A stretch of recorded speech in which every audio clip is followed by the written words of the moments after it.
네, 오늘은 마태복음 5장 우리 성경 정독반 한 절 한 절 성경 정독 한 절 한 절 읽어 나가면서 우리 말씀을 살펴보고 있는데요. 우리 5장 오늘 21절부터 보시겠습니다. 마태복음 5장 21절입니다. 옛사람에게 말한 바 살인하지 말라. 누구든지 살인하면 심판을 받게 되리라 하였다는 것을 너희가 들었으나 나는 너희에게 이르노니 형제에게 노하는 자마다 심판을 받게 되고 형제를 대하여 나가라 하는 자는 공회에 잡혀가게 되고 미련한 놈이라 하는 자는 지옥불에 들어가게 되리라. 여러분, 여기 예수께서 하신 그 말씀이 조금 독특한 형식을 포뮬러를 가지고 있습니다. 그래서 일단은 오늘 21절부터 오늘 어디까지 48절까지 5장 21절부터 48절까지 그 전체적인 구조를 우리가 좀 살펴보면서 잘 관찰하고 좋은 관찰을 통해서 바른 해석으로 들어가게 되고 바른 해석을 해야 바른 적용을 하게 되지 않겠습니까? 성경을 제대로 관찰하고 주의 깊게 살피고 하지 않고 섣불리 해석하고 섣불리 해석하는 바람에 잘못된 해석, 결핍된 해석을 가지고 그 본문을 잘못 적용하게 되면 그 적용의 결과라고 하는 것은 하나님 말씀대로 순종한다고 한 그 결과가 결국에는 자기도 망하고 다른 사람도 망하게 되는 지옥에 들어가는 심지어 그런 결과를 초래할 수 있기 때문에 정말 주의 깊게 먼저 조심스럽게 잘 살피고 관찰하고 그 앞뒤로 잘 살피고 전체 구조를 파악하고 한 절 한 절 잘 해석해서 그 잘 해석된 그 본문을 바탕으로 바른 적용을 할 때 그것이 파워풀하고 사람들을 바꾸고 변화시키고 인생에 큰 힘이 되고 또 우리의 삶을 개척하고 열어나갈 수 있는 원동력이 되는 거거든요. 잘못 해석된 말씀을 가지고 어설프게 섣불리 적용하고 잘못 적용된 그 말씀을 하나님 말씀으로 우리가 순종하려고 하면 이게 잘 적용도 안 될 뿐 아니라 힘도 없고 그 말씀 자체가 주는 파워가 없기 때문에 지속적인 순종의 삶을 힘있게 이렇게 추구해 나갈 수가 없습니다. 그래서 오늘 전체적으로 잘 살피고 우리가 잘 해석해 나가면서 또 구체적으로 적용해 보는 그런 우리 성경 공부잖아요. 한 절 한 절 우리 성경 정독을 통해서 오늘 이 본문을 살펴보기를 원하는데요. 여러분 좀 인내하시고 성경을 펴시고 예수께서 21절부터 48절까지 5장에서 6개의 그 형식, 같은 형식으로 독특한 형식으로 6개를 설명하고 있어요. 자, 먼저 여러분 밑줄 쳐보셔요. 21절에 옛사람에게 말한 바 뭐뭐 하지 말라 한 것을 너희가 들었으나, 그죠? 그리고 그에 비해서 나는 너희에게 그것을 새로 말해준다. 이렇게 돼 있죠. 21절, 22절에. 그 다음에 밑줄 치시고요. 27절에도 보시면 또 간음하지 말라 하였다는 것을 너희가 들었으나 나는 너희에게 이르노니 그랬죠. 이러이러한 얘기를 너희가 들었지만은 이러이러한 계명에 대해서 이러이러한 얘기를 네가 들었지만은 그것에 대해서 내가 다시 이렇게 말한다. 이렇게 돼 있죠. 31절과 32절에도 보시면 또 일러스되, 여기는 또 일러스되 이렇게 말하고 있습니다. 일러스되 누구든지 뭐뭐뭐 한 것을 하라 하였으나 32절에 나는 너희에게 이르노니. 자, 반복되고 있죠. 나는 너희에게 이르노니 계속 반복되고 있습니다.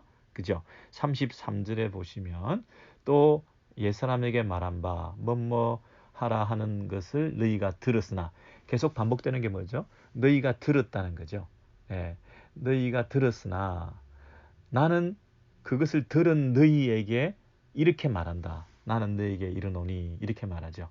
그리고 38절에도 보시면 또 눈은 눈으로 이는 이로 갚아라 하였다는 것을 어떻게 해요? 너희가 들었으나 그랬죠. 39절에 나는 너희에게 이르노니 이렇게 말씀하고 계십니다. 마지막으로 43절에도 보시면 또 내 이웃을 사랑하고 내 원수를 미워하라 하였다는 것을 어떻게 해요? 너희가 들었으나, 너희가 그렇게 들었지만은 들은 너희에게 나는 너희에게 이렇게 이르노니 이렇게 말씀하시는 거죠.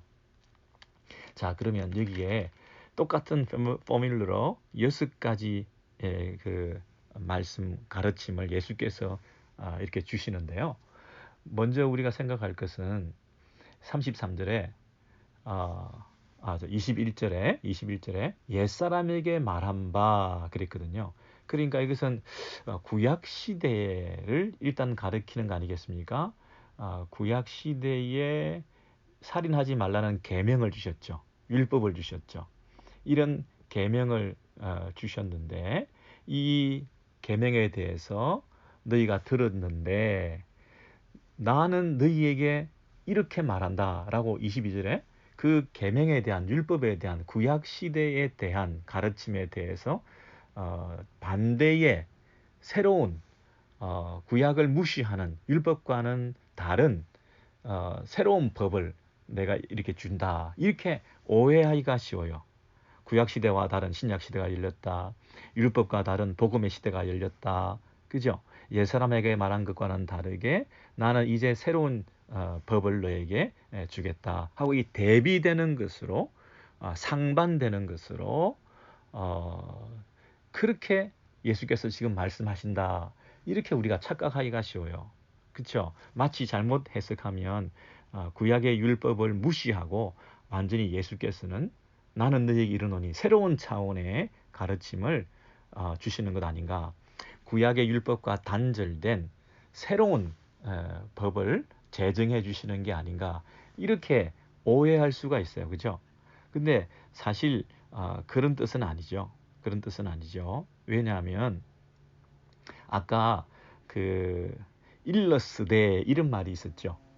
예, 아까 31절에 보면 일러스되 이렇게 언급되었으되 이렇게 사람들은 말하고 멘션하고 있지만 이렇게 누군가 우리에게 가르쳐 주고 있었지만 그랬잖아요. 일러스되. 보통 구약을 말씀하실 때는 기록된 바 이렇게 말씀하시잖아요. 기록된 바 하면 그 구약에 기록된 그 권위의 하나님 말씀을 그대로 우리가 인정해 드리면서 그 권위의 말씀을 우리가 가감할 수 없다고 하는 그 말씀의 권위를 분명히 인정하는 것인데, 기록된 바 이렇게 되면. 근데 일러스되 이렇게 얘기하는 것은 기록된 성경의 말씀의 권위를 인정하는 게 아니라 기록된 그 구약의 율법의 말씀에 대해서 누군가 일러스되 이렇게 말하던데 이 얘기죠. 그죠? 일러스되 하면 그 구약의 율법을 누군가 이렇게 해석하던데 너희가 그런 말을 들었으나 잘못된 구약의 율법을 해석한 사람들의 그런 가르침에 대해서 내가 그 율법을 반대되는 개념으로 새로운 것을 주신다는 게 아니라 그 오해된, 잘못 가르쳐진, 결핍된 해석에 대해서 충분하고 완전한, 그리고 확실한, 그리고 원래 의도대로 주어진 그 법의 정신을 내가 선명하게 드러내주겠다. 그런 뜻으로 나는 너희에게 이르노니 이렇게 말씀하시는 거잖아요. 이해되시죠?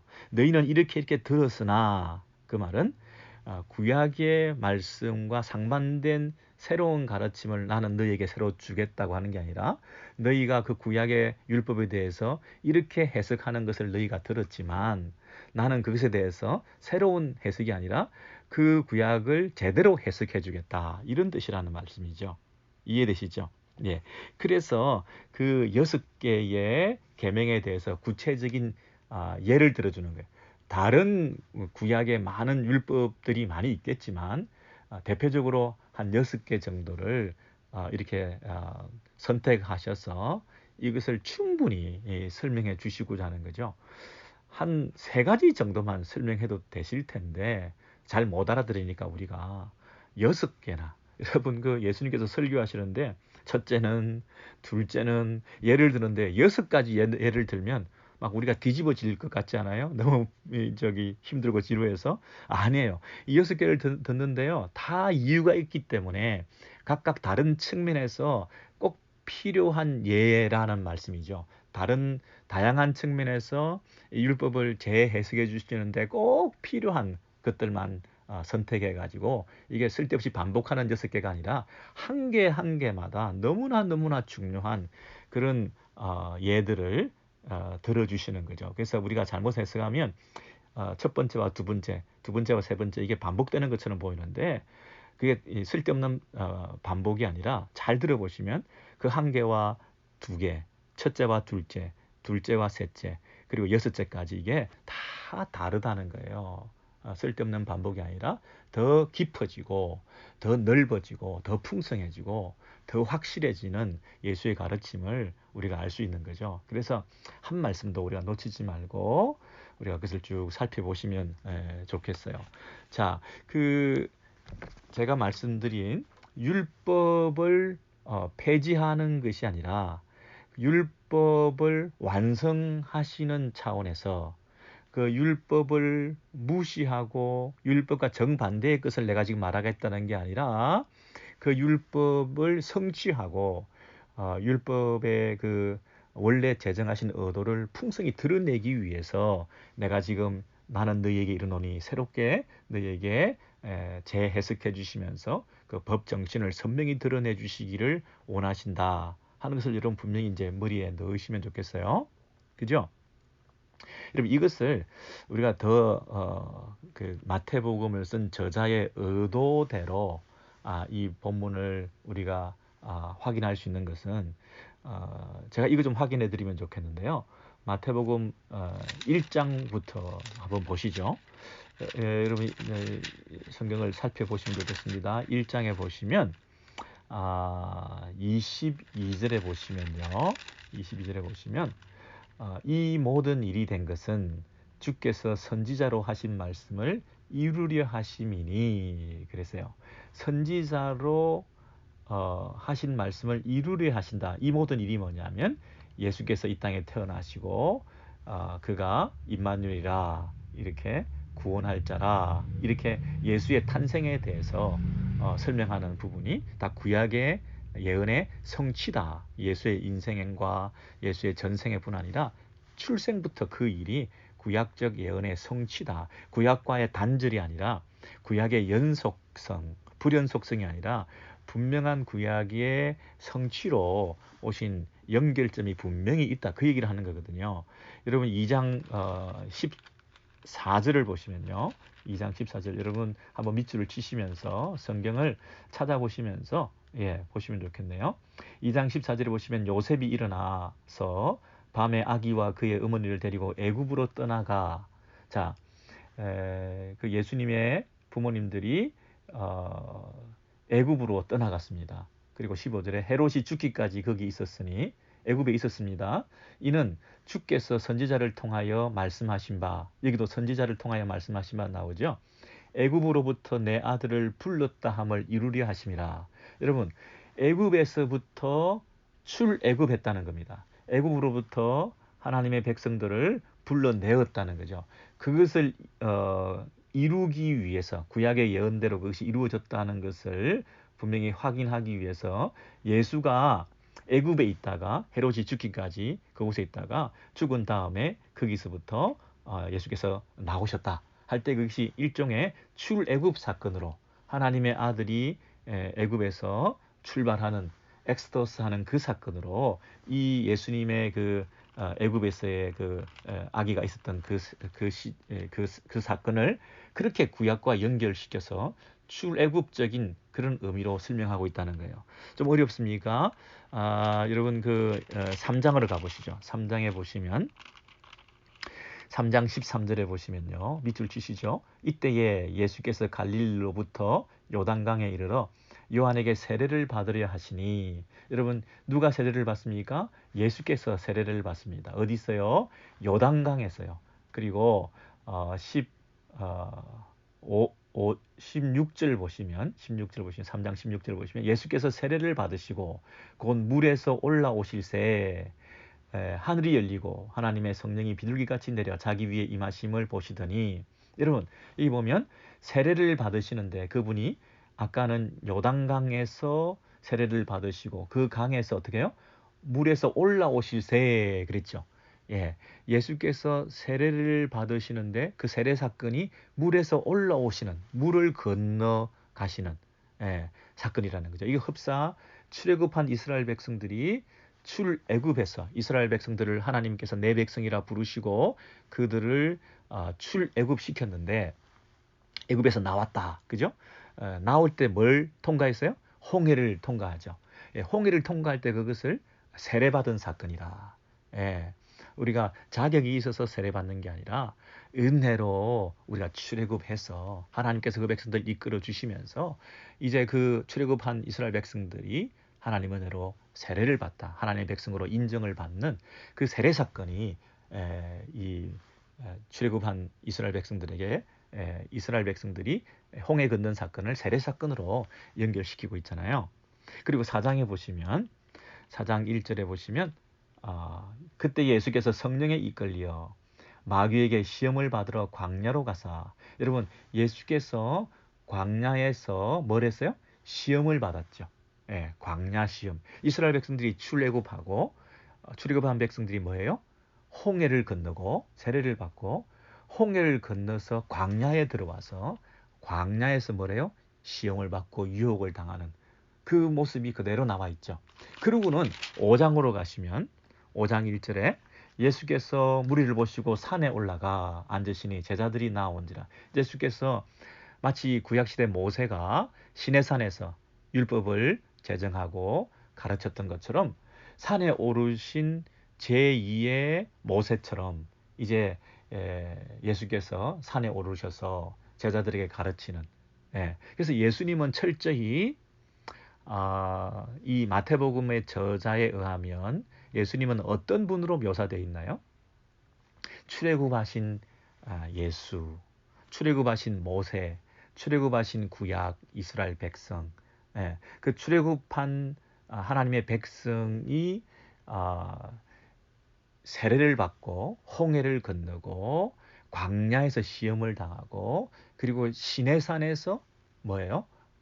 율법을 받고 하는 그런 맥락에서 구약과 상관없이 갑자기 나타나신 예수가 아니라 구약에서 돌출된 신약 시대가 랜덤하게 돌발적으로 나타난 새로운 시대가 열린 게 아니라 예수의 가르침은 구약의 율법과 상관없이 새로운 가르침으로 주어진 게 아니라 구약에서 주어진 그 율법을 제대로 해석하고 제대로 그 뜻을 드러내고 그대로 순종하게끔 그 율법을 완성케 하시기 위해서 오신 분으로 그렇게 이 5장에서 분명히 그 흐름이 연결되어 있죠. 그래서 이게 어디로 가느냐면 5장 17절 보시면 내가 율법이나 선지자를 폐하러 온 줄로 생각하지 말라. 폐하러 온 것이 아니라 완전하게 하려 함이라 그랬죠. 이해되시죠? 아까 나는 율법의 성취로 그리고 선지자의 예언의 성취로 오신 그 구약의 율법과 선지자의 연속선상에서 그 신약 시대와 구약 시대가 단절되지 않은 상태에서 그 풍성한 율법의 정신을 잘 드러내는 그런 면에서 예수께서 오신 것이다. 그죠?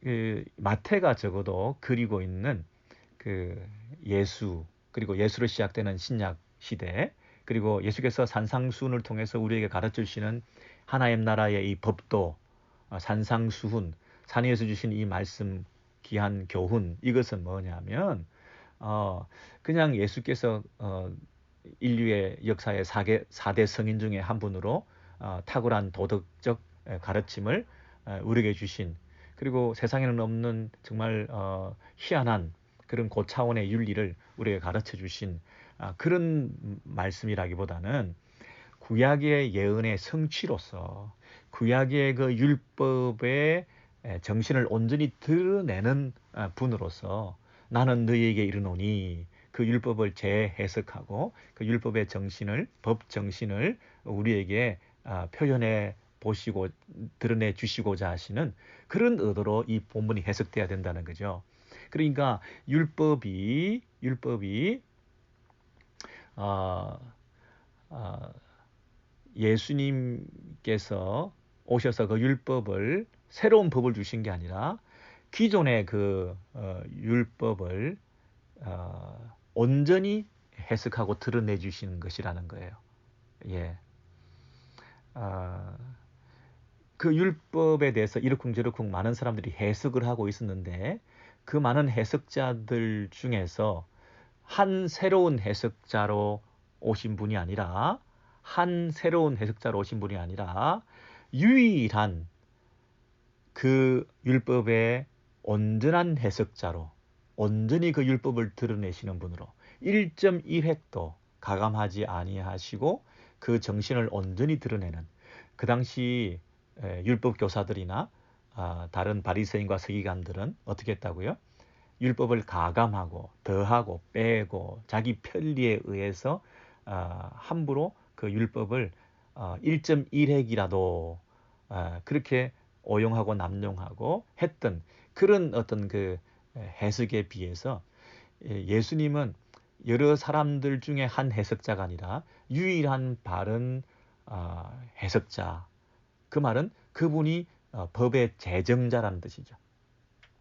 법을 만드신 분이 그 법을 처음 만드신 의도를 제일 잘 드러낼 거 아니겠습니까? 그러므로 그 율법의 그 정신을 풍성히, 아니 온전히 그 의도를 드러내시는 유일한 한 분은 누구라고요?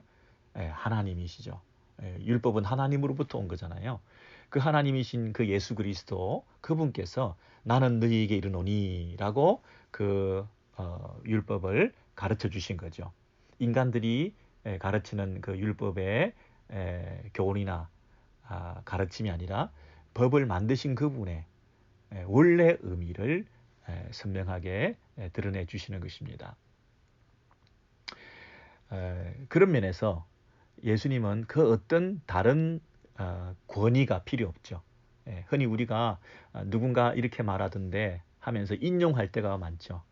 코테이션을 많이 하면서 위대한 철학자가, 위대한 신학자가, 유명한 어떤 분이 이렇게 말하던데라고 우리 뭐 사역자들이나 설교자들이나 또 여러분들이 일상의 대화를 통해서 그 사람과의 그 말싸움에서 이 표현이 이상하지만 더 권위 있는 여러분의 주장을 내세우기 위해서는 여러분의 권위를 가지고는 힘들잖아요. 그러니까 그 뭐뭐한 대단한 과학자가 이렇게 말하던데, 신문에 났던데, 내가 이거 읽었는데, 그리고 유명한 어떤 분이 이렇게 말을 했는데, 이렇게 그 사람을 인용함으로써 그 사람이 이렇게 말하던데 라고 하면 여러분이 우위를 점하잖아요. 다른 사람에 비해서 상대방에 대해서 더 높은 권위를 가지고 여러분의 해석과 판단이 옳다는 것을 증명하잖아요. 근데 예수께서는 그런 다른 사람의 권위를 덜먹일 필요가 있다 없다. 이 법을 해석함에 있어서 모세가 이렇게 얘기를 하던데, 또 어떤 율법사가 이렇게 말씀하시던데, 가말리엘이라는 사람이 이렇게 말하던데, 이렇게 다른 어떤 그 위대한 학자들이나 율법사들의 해석에 대해서, 선지자에 대해서 구약적인 인물의 그 어떤 권위를 가지고 이렇게 내가 말한다, 이렇게 예수께서는 하실 필요가 없죠. 왜냐하면 그분이 하나님이시니까. 그래서 나는 너희에게 이르노니, 이 말은 굉장히 충격적인 말이죠. 감히 구약이나 율법이나 모세의 가르침이나 당시 바리새인과 서기관들, 대단한 학자인 율법 교사들, 그들이 통용하고 있던 당시 가르침, 이건 이런 뜻이다라고 얘기를 했는데, 그것을 싹쓸이 완전히 그 제거해버리고 나는 너희에게 이르노니 이렇게 감히 말할 수 있는 사람이 누가 있단 말입니까? 그렇잖아요. 예. 그러니까 나는 너희에게 이르노니 이렇게 말할 수 있는 사람은 율법에 대해서 다른 권위가 필요 없이 내가 그 법을 제대로 해석해 주겠다. 내가 하는 말이 유일한 이 법의 바른 뜻이다. 이렇게 말할 수 있는 사람은 그 법을 만드신 하나님밖에 안 계신 거죠. 예수가 그런데 나는 너에게 이르노니 이렇게 그 율법에 대해서 말했다는 것은 자신이 누구라는 거죠? 내가 하나님이다. 내가 법을 만든 사람이다. 신적 권위를 가지고 지금 말씀하시는 거죠. 그러므로 예수께서는 이 땅에 하나님의 아들로 인간의 모습으로 이 땅에 오셔서 말씀하고 일하셨는데, 자기 자신에 대한 인식을, 예수님의 자기 인식에 대해서, 예수님은 자신의 정체에 대해서 스스로 알고 있었을까? 무아지경 상태에서 그냥 하나님의 아들인 것처럼 자기도 모르게 의식 없는 상태에서 그냥 뭐 술 취한 듯이 그렇게 막 열심히 뛰어다니다가 십자가에 달려 죽으신 건가? 아니면 매일의 삶 속에서 나는 하나님의 아들이다. 하나님의 뜻을 따라 순종하기 위해서 이 땅에 온 사람이다. 나는 신적 권위를 가지고 말하고 있다. 이런 거를 자기의 그 아이덴티티에 대해서 분명히 인식하고 행동하고 말하고 생활하셨을까요? 예, 이런 걸 보면 나는 너희에게 이르노니 이렇게 말했다는 것은 자신의 신적 권위를 유감없이 드러낸 모습이죠. 예, 예수님의 그 신성을 자신이 명백하게 사람들에게 드러내 보인 사건이죠. 그 얘기를 들었던 사람들은 수근수근 했겠죠. 저 사람이 뭔데 율법에 대해서 자기가 해석을 다른 사람의 권위를 빌리지 않고 할 수 있단 말이야. 예, 그렇게 사람들이 오해할 수도 있고 또 비난할 수도 있고 그러지 않았겠습니까? 근데 그 가르침의 권위가 너무나 탁월하고 차원이 다르기 때문에 그 가르침을 수용할 수밖에 없는 그 권위를, 신적 권위를 느꼈던 것이겠죠. 예수께서 성전에서 어릴 때 있다가 나중에 그 예수님의 부모님들이 예수가 따라오는 줄 모르고 있다가 가서 찾아가지고 너 왜 안 따라오고 있으나 그랬더니 예수께서 뭐라고 하셨던가요? 아버지 집에 내가 있었다 그랬잖아요. 예. 그러니까 예수님은 자기가 누구라고 생각한 거죠? 하나님의 아들이다 하는 것을 어릴 때부터 자기 인식을 스스로 하고 있었던 거예요. 그래서 이 땅에서 예수께서 살아가실 때 나는 누구이다 하는 그 정체의식 없이 그냥 무아지경 상태에서 그렇게 산 게 아니에요. 저와 여러분도 분명한 하나님의 자녀라고 하는 그 정체성을 분명히 드러내고 살아가는 것, 이게 너무나 중요하죠. 그랬을 때 우리에게 말이 파워가 있는 거죠. 예수님이 자기가 신적 권위를 가졌다고 얘기할 때 다른 사람의 어줍지 않은 이런 그 권위를 인용할 필요가 없죠. 하나님의 아들로서 분명히 나는 너에게 이르노니 이렇게 말씀할 수 있는 거죠. 우리가 더 과감하고 확신에 차고 탁월하고 효과적이고 영향력 있는 이런 사역을 하기 위해서는 정말 우리가 가진 영적 권위, 예수 이름으로 그 무엇이든지 할 수 있다고 하는 우리의 유일한 권위, 신적 권위, 우리가 하나님의 자녀라고 하는 그 특권, 우리가 그것을 가지게 됐잖아요. 그 권위를 가지고 우리가 담대하게 말하고 또 사역했으면 좋겠어요. 그죠? 그리고 여러분이 지금 무엇을 하든지 내가 누구인가 이것을 분명히 깨달아야 그 삶에 대해서 영향을 끼칠 수 있는 삶이 되는 거죠. 내가 누구이다 이런 의식이 없이 그냥 막 떠밀려 다니면 물결 치는 대로 휩쓸려 다니면 여러분이 영향력이 있는 삶을 살지 못하잖아요. 그죠? 기독교 교육도 자녀들에게 대한 교육도 결국은 그 정체 의식을 심어주는 거죠. 내가 누구인가 이걸 바로 알고 그 다음에 구체적인 삶에 적용을 할 수 있도록 북돋아 주는 것이 바른 교육의 방법이지, 너무 디테일하게 이거 해라 저거 해라 그렇게 얘기하기보다는 너는 누구인가 하는 그 부분에 대한 그 강조를 우리가 기도해주고 격려하고 그럴 필요가 있겠죠.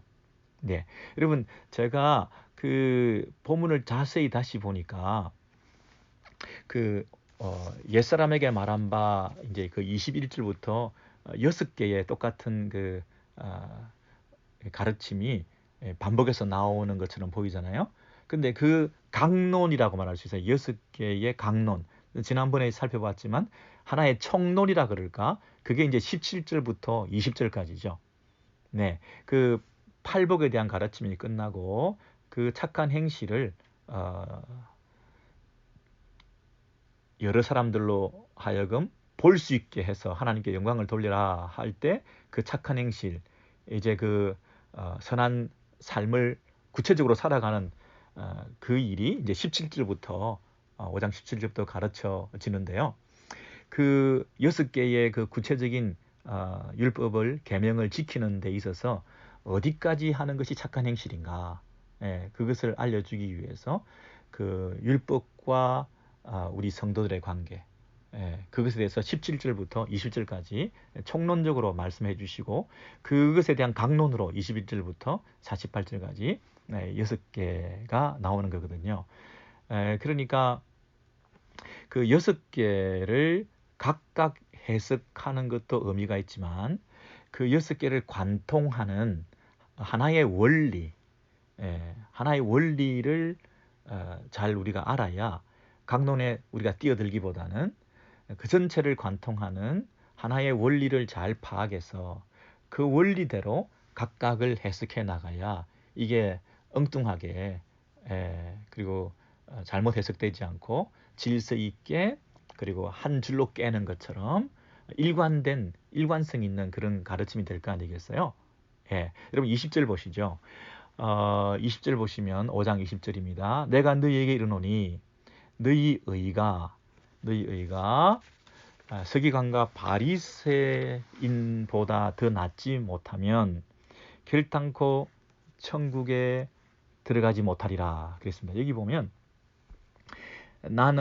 내가 너희에게 이르노니 이 부분이 먼저 나와 있잖아요. 그죠? 아까 내가 너희에게 이르노니 이게 뒤에 6번 나오는데 이미 20절에서 내가 너희에게 이르노니 라고 얘기하면서 신적 권위를 가지고 하나님께서 지금 예수께서 지금 그 말씀을 하고 계신다 하는 것을 알 수가 있죠. 네, 그러니까 내가 너희에게 이르노니 아까 그 6번 반복되는 그 가르침을 어떻게 이해해야 되느냐 하면 20절에 있는 이 말씀과 관련해서 내가 너희에게 이르노니 그 내용이 하나로 관통하고 있다는 거죠. 이해되십니까? 내가 너희에게 이르노니가 뒤에 6번 나오는데 그 강론이 6개가 구체적인 예를 이렇게 실생활 가운데 예수님의 가르침은 예수님의 율법의 재해석은 이런 뜻으로 각각 적용될 수 있다 했지만 그것을 관통하는 하나의 원리는 뭐냐 하면 20절이죠.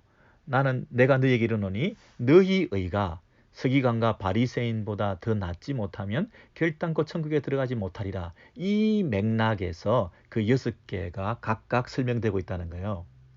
이해되십니까? 그러니까 서기관과 바리새인들의 의가 있고 그 다음에 우리들의 의가 있는 거죠.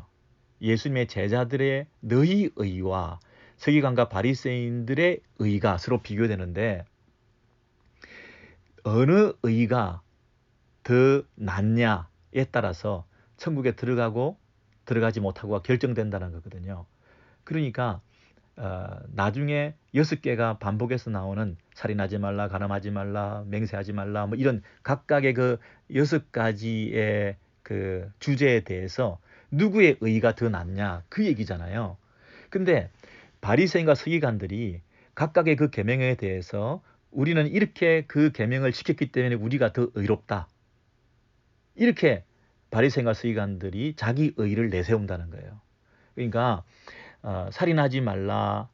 누구든지 살인하면 심판을 받게 되리라 하였다는 것은 너희가 들었으나 할 때 너희가 들었으나 할 때 그 누가 이 말을 한다는 거예요? 바리새인과 서기관들이 살인에 대해서 이렇게 하면 된다라고 말하는 것을 너희가 들었으나 이 말이죠. 바리새인과 서기관들이 살인하지 말라는 계명에 대해서 이렇게 하면 살인하지 말라는 계명을 지킨 것이라고 그것이 의로운 것이라고 그렇게 말하는 것을 너희가 들었지만은 나는 너에게 이르노니 그들이 말하는 그런 방식의 의보다 더 높은 차원에서의 그 의를 내가 지금 말해준다는 거거든요. 그 의입니다. 이것이 6개를 관통하는 한 가지 해석의 하나의 해석의 원리를 말하는 것입니다.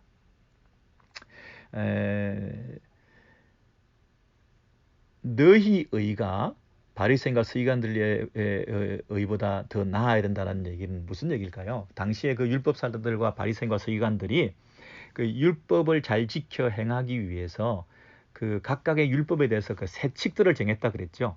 안식일을 그렇게 지키라 그러면 안식일에 갔다 올 수 있는 거리는 어디까지인가? 안식일에 일을 하지 않는다는 것은 어느 정도의 무게를 짐을 지는 것을 말하는가? 예, 예. 그 우리 지난번에 말씀드렸지만 이스라엘의 그 성지 여행을 갔을 때 엘리베이터가 안식일에 그 당시 자기들의 안식일에 일하지 않는 엘리베이터가 있더라고요. 운행이 안 되는 게 있고요. 그러니까 얼마나 철저하게 그렇게 그 세칙들을 지키는지 몰라요. 그러니까 그것을 하나하나 꼼꼼히 다 지키면 그들의 그 의로움이 돋보이는 거죠. 대단하잖아요. 어떻게 그렇게 다 지킬 수 있을까요? 여러분 전해져 내려오는 그 가르침에 의하면 365개의 금지 명령, 248개의 명령 합쳐서 613개죠. 이 세부적인 그 규칙들을 다 지키면 이 바리새인과 서기관들 입장에서는 그걸 다 지켰기 때문에 자신들은 의롭다 이렇게 생각하는 거죠. 예. 그리고 다른 사람들 앞에서 자기의 의의를 돋보이게 되는 거죠. 예. 그 바리새인과 서기관들은 그 율법을 지켜 행함으로써 자신들이 어렵다고. 자, 그러면 바리새인과 서기관들이 더 지키는 그 세칙보다 뭐 예를 들어서 300개를 잘 지키는 사람이 있는데 우리는 400개를 지킨다. 더 많은 행위를 순종하면 우리가 더 많은 의를 더 나은 의를 가진다. 이렇게 말할 수 있을까요? 예, 더 많은 의라기보다는 더 많은 의로움이라기보다는 더 깊은 의를 말하는 거죠. 더욱더 깊은 차원에서의 그 의로움을 말하는 것이지 더 나은 의가 더 많은 것을 말하지 않습니다. 바리새인과 서기관들은 자기들이 그 지켜야 되는 율법을 그 세칙들을 다 지켜 행함으로써 자기들은 충분히 어렵다고 생각하는 사람들이잖아요. 예, 스스로 어렵다 하는 사람들, 다른 사람과 비교해서 내가 더 나은 의를 가진다고 하는 자기 의로 충만한 그런 의를 가지고는 천국에 결단코 들어가지 못한다. 그렇게 말하거든요. 그러면 우리가 추구해야 될 의는 뭔가? 우리가 추구해야 될 의는 뭔가? 그것에 대해서 이제 예수께서 6가지 예를 통해서 쭉 설명해 주시는 것입니다. 이해되십니까? 네. 여러분 그래서 이 맥락, 이 컨텍스트, 이 5장에 쭉 흐르는 이 문맥을 가지고 앞뒤를 잘 살피시면서 지금 그 살인하지 말라 이 한 계명을 설명하기 위해서라도 잘 관찰하셔서 그리고 이것이 정확한 어떤 뜻인가를 해석해서 그리고 그 해석된 말씀대로 구체적인 정확한 적용을 해야 성경을 제대로 적용하고 하나님의 말씀대로 살아가는 것이거든요. 그런데 그 당시에 가르치는 자들이 많이들 말은 했어요. 그래서 우리가 들었어요. 너희가 들었으나 할 정도로 그 당시 바리새인과 서기관들이 회당에서 모여가지고 설교 시간에 이렇게 가르치는 것을 너희가 들었지만은 그 말이죠. 부모들이 동네에서 어르신들이 사회 통념상 유대 커뮤니티에서 이렇게 전통으로 전수되어지는 그런 가르침을 너희가 들었으나 그 말이죠.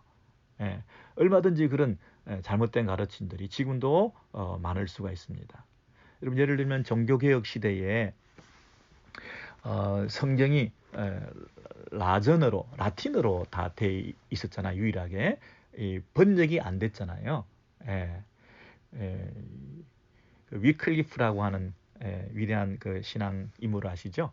지금 그래서 위클리프 선교회 그러면 성경 번역 선교회 그러잖아요.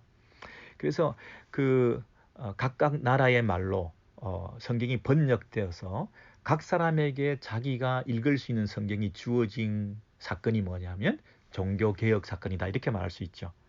예, 그 당시 종교개혁 이전에는 어떤 상황이라고요? 사제들이 성경을 독점해서 그들이 성경을 라틴어로 읽어주고 그리고 백성들은 알아듣지도 못하는데 그걸 듣고 있어야 돼. 그리고 그들이 성경을 해석하고 가르쳐주는 대로 그 성경을 이해하게 되는 거죠. 사제들에게 일반 백성들이 전적으로 의존한 상태에서 그들이 가르쳐주는 것을 너희가 들었으나 그런 분위기죠. 그런 맥락이죠. 종교개혁은 한마디로 뭐라고요? 성경을 모든 성도들에게 돌려주었다. 이제 각각의 성도들이 스스로 성경을 읽고 그동안 너희가 사람들이 이렇게 가르쳐주는 것을 너희가 들었으나 듣는 가르침을 받는 수동적인 그런 신앙생활에서 적극적으로 내가 이 성경을 읽고 성령께서 그 말씀을 깨닫게 해주시는 가르침을 직접 받고 모든 사람에게 성경을 들려준 그리고 닫혀있던 성경이 열린 성경이 되는 그런 면에서 잘못된 가르침과 거짓된 교훈에 대해서 눈을 뜨게 된 이 사건이 종교개혁이죠. 그 당시 기득권 세력들이 자기 기득권을 수호하고 자기 합리화를 위한 하나의 툴로서 종교 비즈니스 하는 사람들이 자기의 그 어떤 권리와 기득권을 유지하기 위한 도구로서 이용당한 이 성경 해석. 그러니까 여기에는 가감하고 빼고 편리하게 함부로 이렇게 해석하고 적용한 게 얼마나 많겠습니까? 너희가 이렇게 하다는 얘기를 들었으나 그 성경에 대해서 잘못된 해석을 하고 적용을 하는 걸 너희가 들었으나 이 말이죠. 예. 생각해 보세요, 여러분. 그 당시에 그 성례를 받아야 구원을 받는다. 그러니까 그 교회와 사제의 그 권위를 너무 강화시킨 거죠. 교회와 사제를 떠나서는 구원이 없다. 그리고 그 사제가 성직자가 행하는 그 예전이나 성례를 통과하지 않고서는 너희가 구원이 없다. 이 천주교에 보면 아직도 뭐든지 다 그 어떤 그 제사로서 예배가 아니라 미사라고 그러잖아요. 하나하나가 다 제사적 성격을 띠는데 그 제사를 통과해야 그 제사를 드려야 구원에 이른다는 거죠. 여러분, 오직 은혜로 믿음으로 구원받는다는 게 성경의 가르침인데 너희는 어떻게 들었어요? 믿음으로 구원받지만 너희가 이것을 행위로 그 구원에 이르는 것을 보태줄 수 있는 것 같은 행위 플러스 구원, 그러니까 믿음 플러스 행위로서 구원이 완성되는 것 같은 그런 가르침을 너희가 들었으나 예수께서는 뭐라고 하신다고요? 오직 은혜로, 오직 믿음으로. 그리고 뭐 오직 은혜로 믿음으로 구원받은 것에 대한 감사로 우리가 선한 행위를 자발적으로 온전히 행할 수 있는 그런 어떤 이 가르침이 아니라 율법적으로 행위를 해서 그 구원에 더 가까이 나아갈 수 있고 보탬이 된다고 하는 이런 차원의 가르침을 너희가 들었으나 나는 너희에게 이르노니 그게 아니다. 이렇게 말씀해 주시는 거잖아요. 너희들이 주의를 거룩히 지키라. 주의를 성수하라. 이런 얘기를 너희가 들었으나 예수께서 뭐라고 얘기하신다? 나는 너희에게 이르노니 모든 날을 안식일로 모든 날을 거룩히 지키라. 이렇게 가르쳐 주신다는 게 새로운 해석일 수 있잖아요. 아니 구약에 안식일 성수라는 말은 있지만 안식일을 거룩히 지키라는 말은 있지만 신약 시대에 주일을 거룩히 지키라 이걸 안식일 성수와 직접적으로 바로 연결시키는 것은 약간의 무리가 있죠. 아니 그러면 안식일을 거룩히 지키지 않으면 옛날에 돌로 쳐 죽였는데 그죠? 그러면 주일을 거룩히 지키라. 주일을 거룩히 지키지 않으면 벌을 받을 것이다.